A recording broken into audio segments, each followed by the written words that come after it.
สารเสือซาบขบวนรถไฟใกล้จะฮอดสถานีน้ำมอแล้วเมื่อท่านผู้โดยสารที่จะลงสถานีน้ำมอ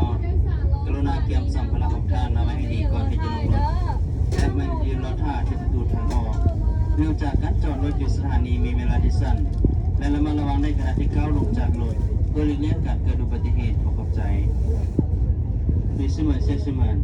黑色马上便要到达那某车站，请在那某车站先生的旅客收拾好您的行李物品，做好下车准备。列车到站时，请不要慌忙，等列车请稳后再下车，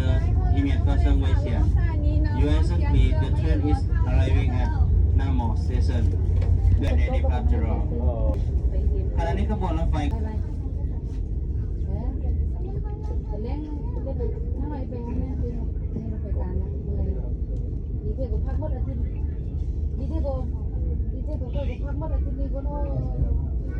มันรีบเก็บเนี่ย